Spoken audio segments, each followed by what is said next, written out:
Why can't I move my hands or feet? What? Okay. So are you wondering why in the world I can't move my hands or feet? Have you ever taken treatment? What good has it done me? Find out. It's all coming up right here on part 2 of why can't I move my hand, my arms or legs. So, welcome. I'm Rebecca from Handy Capable Homesteaders. He's handy to make me capable. Part 1 was all about my diagnosis and what led up to it and all that kind of stuff. Now, this is all the different treatment that I've done over the years. I want to start off by saying that I strongly believe that the best thing for one person might not be the best for another person. Also, what's best for one person at a certain point in time can be completely different at another point in time. And my story perfectly exemplifies that. When I was first diagnosed, our daughter was 2.5 months old. So it was really super important to me to be able to continue nursing her. I didn't want to start some kind of medication and not be able to do that for her. So I wanted to see what I could do. I looked into it and I found in my research that you could actually change your diet and it affect your symptoms. And I had already found this to be true. It resonated deep within my soul, I guess, because I had already experienced an increase of symptoms every time I ate. So I knew that there was something to this. So in fact, the increase of symptoms got so bad, was like so amplified around the time of eating that it made me not even want to eat anymore.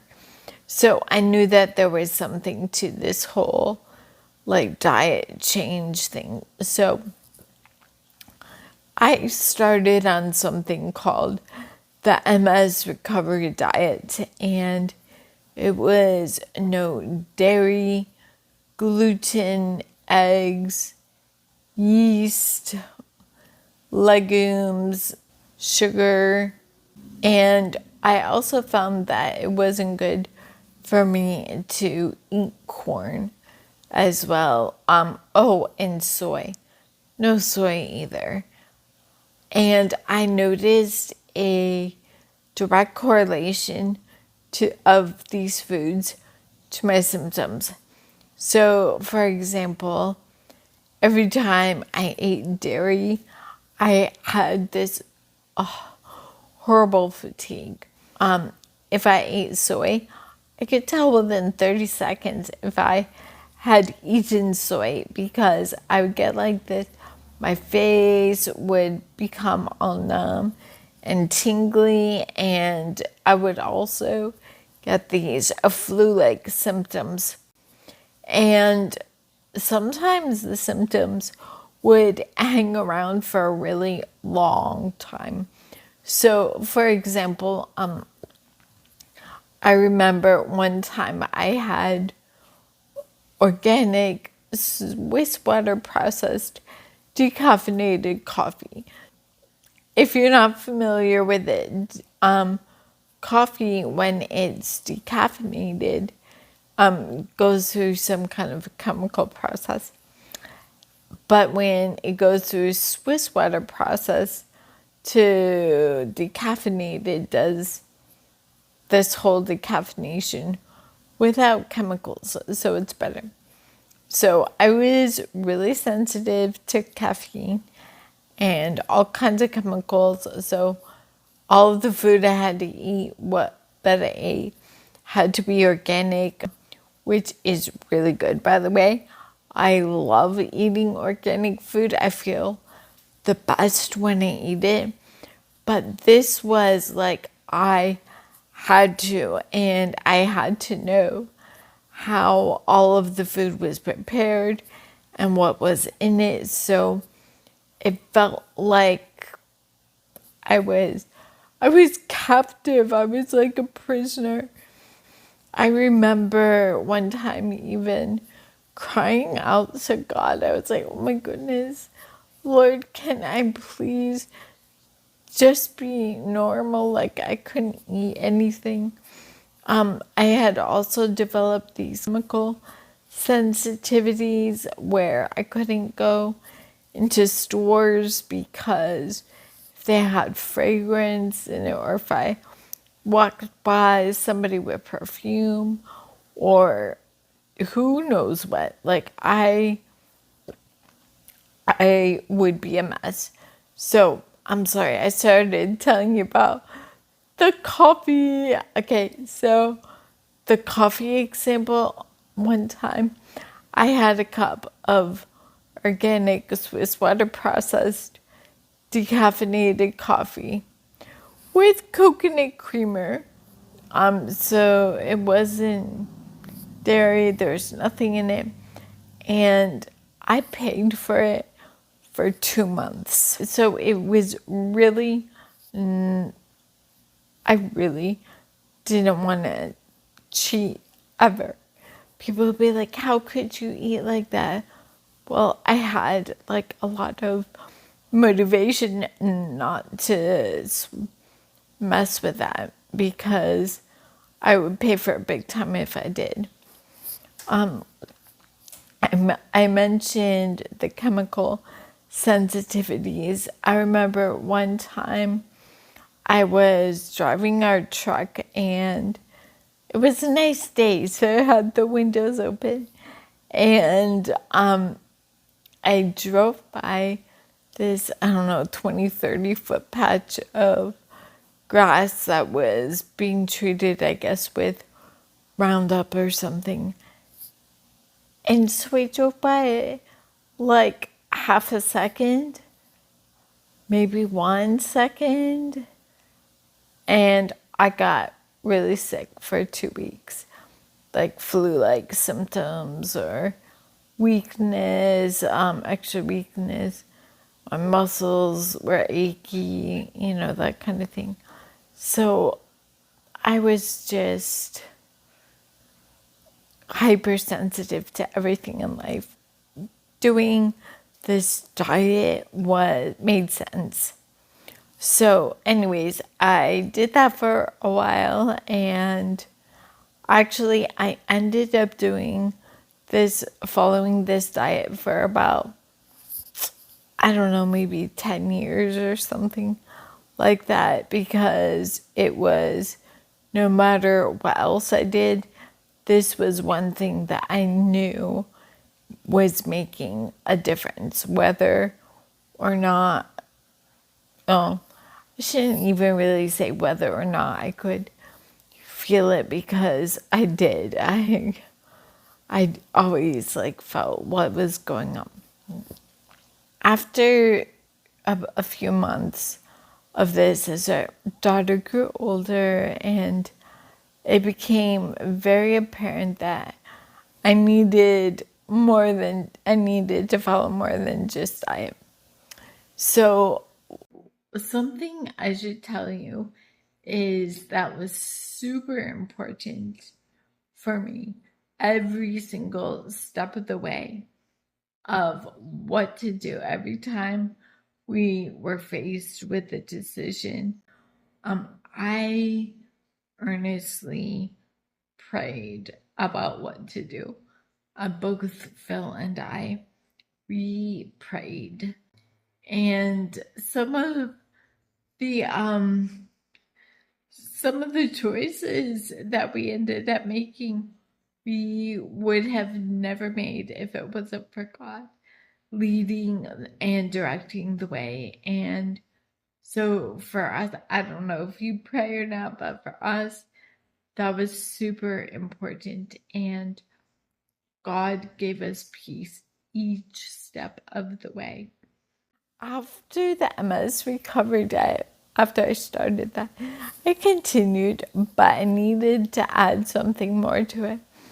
And the neurologist I was seeing at the time recommended that I go on to this daily injectable medicine called Copaxone. I think it's like one of the, back in the day, one of the first MS medications, I believe.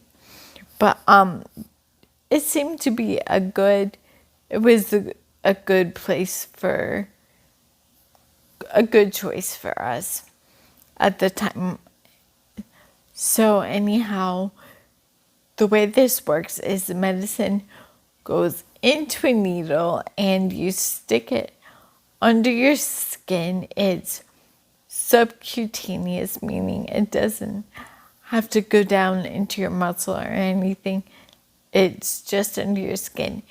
And it even had this auto injector where it was like, it would just like shoot out the needle. So you didn't have to like do the whole pressing thing. I don't know. It was just easier. So I was doing Copaxone for a while and it was good. I could tell that it was helpful. But I also learned about this other medication, I guess I called it my non-drug wonder drug because it was not approved by the FDA, but it was called LDN, low dose naltrexone, and in its full dose form would be like 50 milligrams. Naltrexone was used to help break people of their like heroin addiction, but in its low dose form, which was 1.5 to 4 milligrams, so 4.5 milligrams, I'm sorry. It, in its low dose form, it is helpful it's been found to be helpful for a variety of cancers and different chronic diseases such as MS, Crohn's, Parkinson's. You know what? I'll just put a screen here.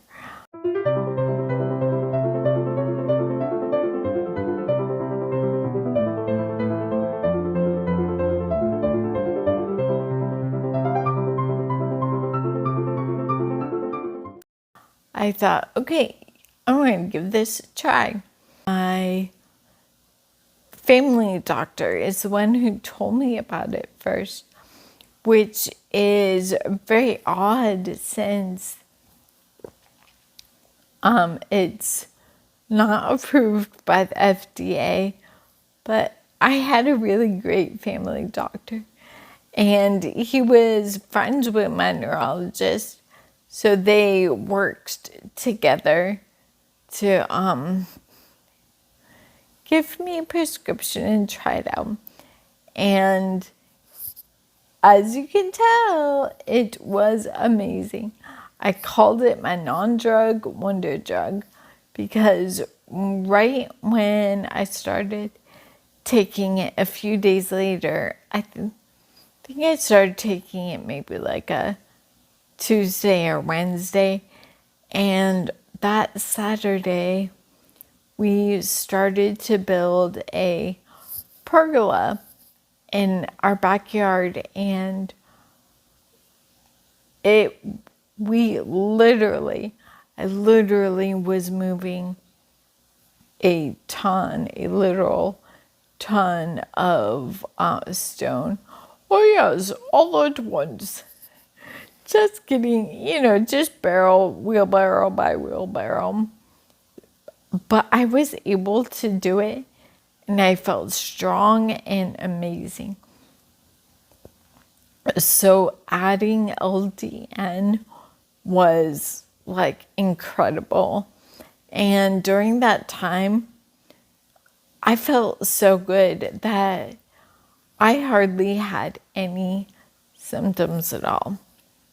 So feeling so good like this made me wonder if I could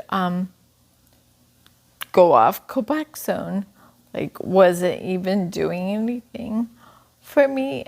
So I talked to my neurologist. He said it was fine. So, by the way, he was pretty laid back. A neurologist, my current neurologist, when I started seeing her, she said, "No wonder why you liked him. He let you do whatever you wanted." And that's pretty true. So anyhow, I dropped Copaxone, and it was not a good idea. I quickly learned.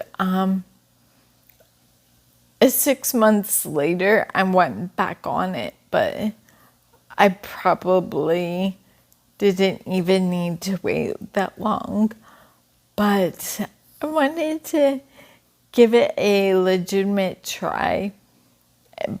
But I went downhill quite a bit during those 6 months, and I never regained any lost functions. So yeah, sometimes that happens. I have often said that I'm okay with being my own guinea pig, so I can try things, and that's fine with me. Sometimes they work, sometimes they don't.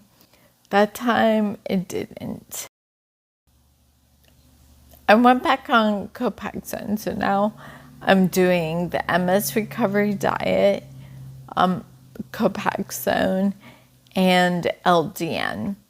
And I am still not doing well. So I decided, well, I've tried these other things. Why don't I try a holistic doctor?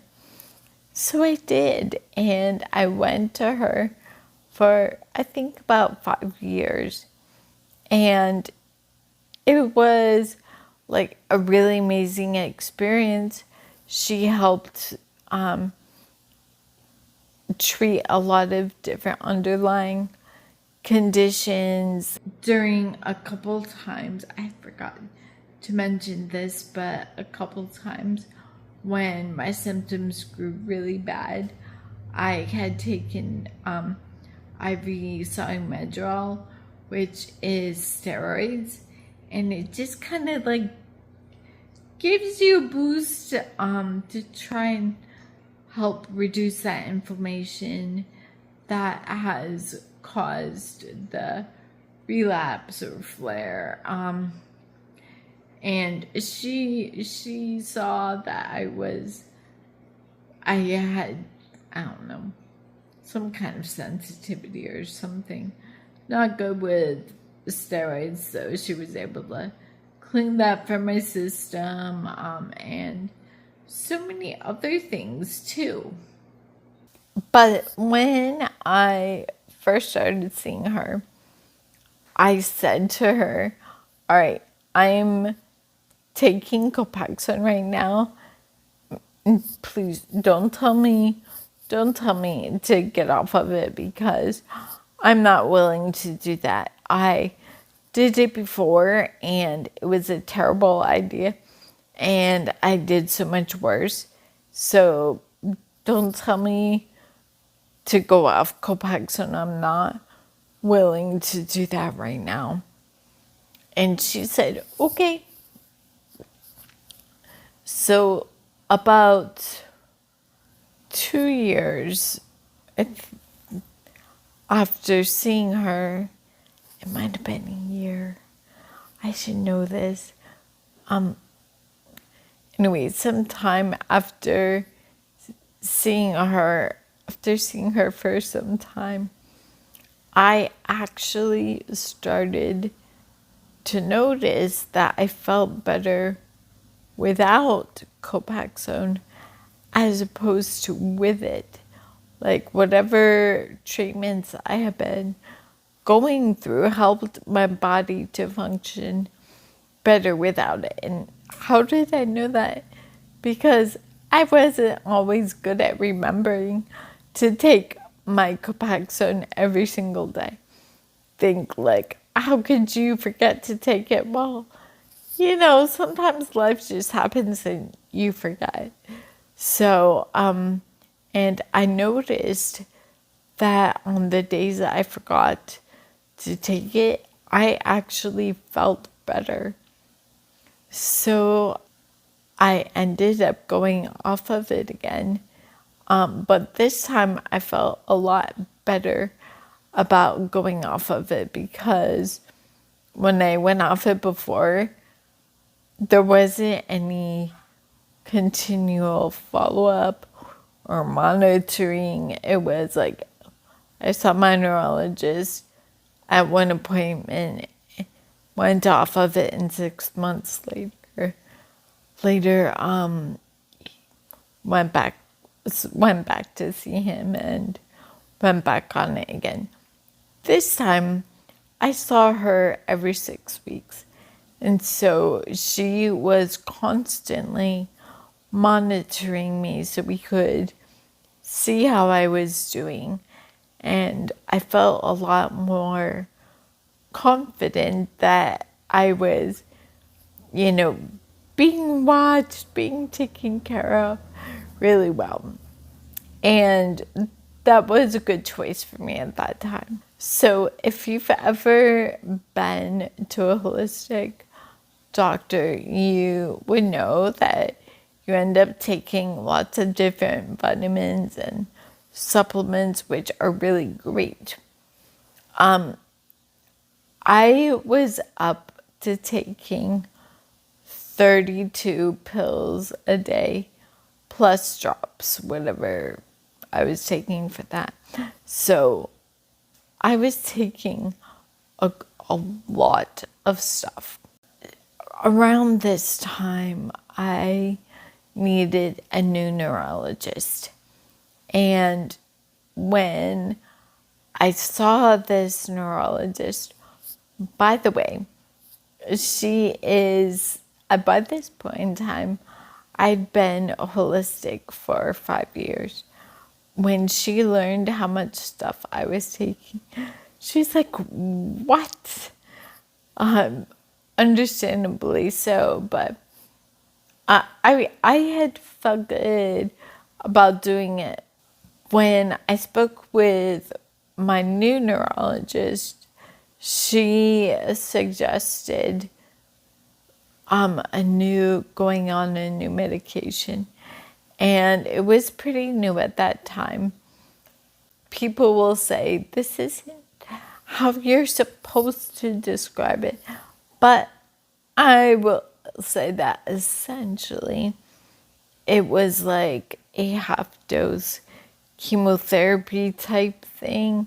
That's the best way I know how to describe it. It was called Lemtrada. And I've been holistic for 5 years at that point. And I'm like, what? Actually, I wasn't like, what? And in my head, I'm like, why am I not? Like, what? But it felt like I was supposed to just listen to her and pray about it. So I'm praying about this, and the Lord gave me the verse, trust in the Lord with all your heart. Lean not on your own understanding. Acknowledge him in all your ways, and he will direct your paths. So I asked myself, is it lean not on your own understanding? My understanding at that time was that I couldn't even take a Tylenol without bad side effects. So, which is part of why I was holistic. But God's telling me not to lean on my own understanding. So it didn't matter that I knew I couldn't even take Tylenol.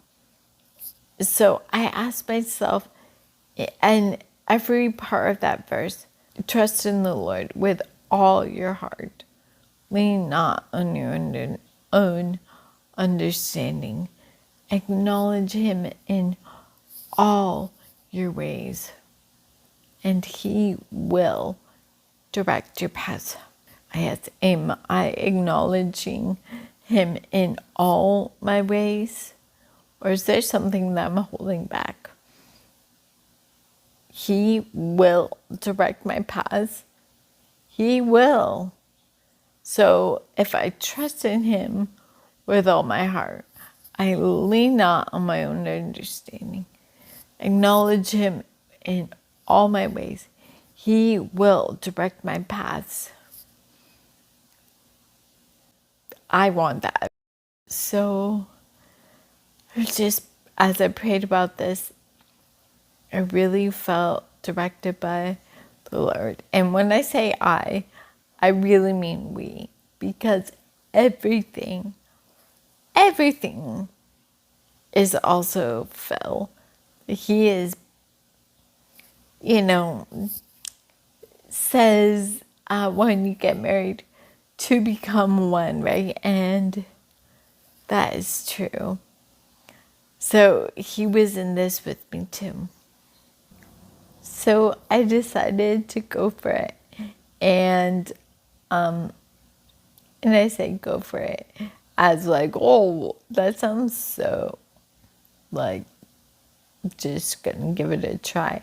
No, I prayed about this and I had total peace that this was the next right thing.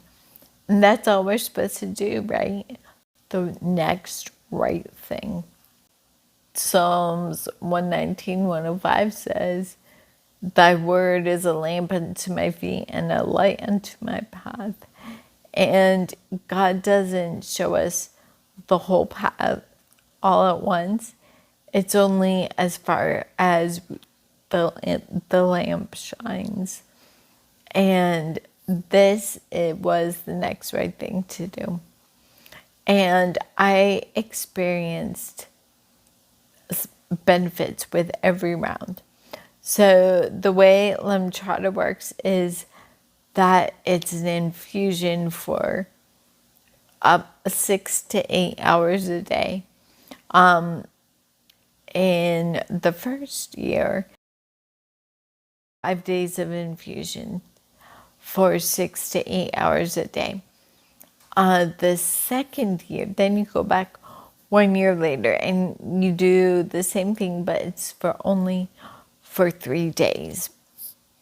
There are different side effects, and one of them is that by taking Lemtrada, there's a 40% greater risk of something happening with your thyroid. But I went through those 2 rounds and I was totally fine with my thyroid. After doing the first round, I realized that all of my chemical sensitivities had gone away. Like, whoa, I could go into different stores and not feel completely sick. It was amazing.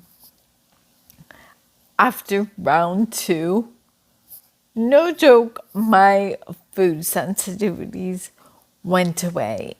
And after crying out to God, all those like years earlier, this was a true answer to prayer. So both the chemical sensitivities and the food sensitivities had gone away. I was honestly still too nervous to eat gluten. Like the typical treatment for Lemtrada is 2 rounds.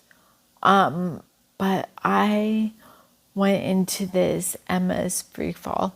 That's what I call it, where my symptoms just like cascaded and got worse so quickly without treatment. So I did a 3rd round. And after doing the 3rd round, my temperature sensitivities went away. So I would say that in the summer, the heat would make me feel like jello and I was so weak I couldn't stand. But then in the winter, I was like robotic, Rebecca, because I was so stiff. But all of that went away after my 3rd round of Lemtrada. I was so thankful.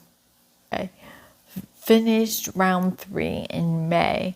By the summertime, my thyroid started whacking out.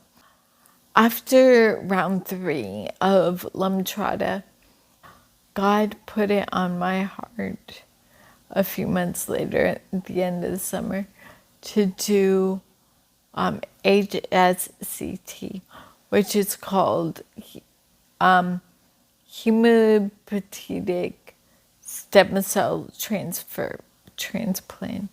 Hematopoietic is a fancy way of saying blood. So what they do is they take your stem cells out, clean them, put them back in. That's the really abbreviated version of it. So God put it on my heart to do this. Now, one little note is that when I was seeing the holistic doctor, she had tested me and was able to tell me that I should never do HSCT. It was really bad for me. I had that in the back of my mind, but God so clearly spoke to me that I should do HSCT. So I was going for it because I am listening to God no matter what. I mentioned that there was a 40% likelihood of something being messed up with your thyroid after doing Lemtrada. But you know what? When you have to be treated for something else, for MS, for me, like you just have to go with it, right? And I had prayed about it and I knew it was the right thing. About 2 weeks after deciding this, I had what is called a thyroid storm, which is I had really shallow breathing, my heart was racing, my blood pressure was really low, and I didn't know that's what it was called until later, which is probably a good thing because I know it's so serious. Some people can die from it. So, hey, if you have those symptoms, please be careful and go seek medical treatment. It's important. So I started to see an endocrinologist And I was put on treatment. In the midst of all of this, I am getting ready to do HSCT, and anyone who knows me from that time knows that without a doubt, God was in this so much, like everybody could see. We had, I say we had raised, God brought in $65,000 within 4 weeks. It was incredible. None of that money was from any large organizations or anything like that. It was all of you, all my friends and family and church. And when I say family, I mean church family. My church did give some money towards that as well. It was just amazing. So I was doing HSCT. I was going for it in Mexico because they use this procedure in the States to help people with cancer, but it was not approved for cases of multiple sclerosis yet. So I went to Mexico to have this treatment done, and I was there for 1 month. This was February. When you go for HSCT, I had to first do some testing to make sure that things were okay. And one of the things that people that I saw was a pulmonologist. And the pulmonologist had me do the test 4 different times where you breathe into one of those whatever breathy things that you do. And so I breathed into this. She had me do it so many times because I got a 0 every single time. It was so insane. That's how shallow my breath was. So it wasn't good if, I got a chest cold even or anything, because it would be like, when I coughed, it would be like, I just couldn't, it wasn't productive. So anyhow, you get these injections to build up your white blood cells in your bone marrow.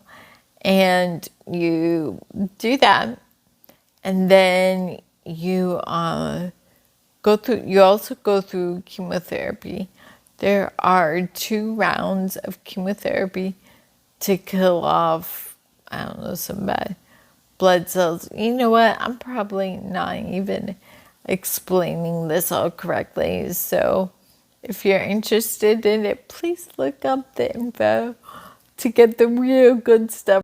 But you go through 2 rounds of chemotherapy, then you get hooked up to this machine where they pull out the white blood cells from your bone marrow, and then they clean it, freeze it, and then you get it back in a couple days later.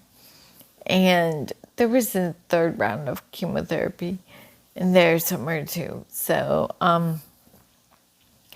anyways, what was really great about that and not everybody would probably think this is great all the time, but I was bald. I lost my hair. And you know what? Short hair is low maintenance, But you know what bald means? No maintenance. It was fabulous. I loved being bald. It was great. But more than that, HSCT really helped me in different ways. The purpose of it is to halt progression. For me, I experienced no more brain fog and increased energy like a normal person. And also, the gluten sensitivity was definitely gone.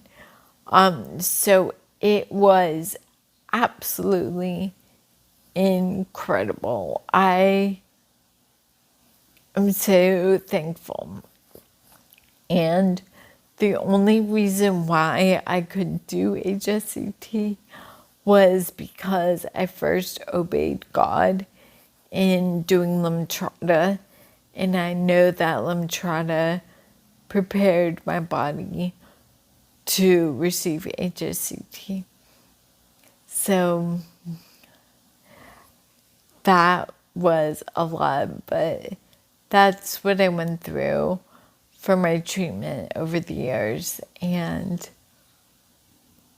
but it doesn't explain why I can't move my hands or my arms or legs, but it is part of the story that is super important. So learn what is like more about why I can't move my arms or legs in the next part.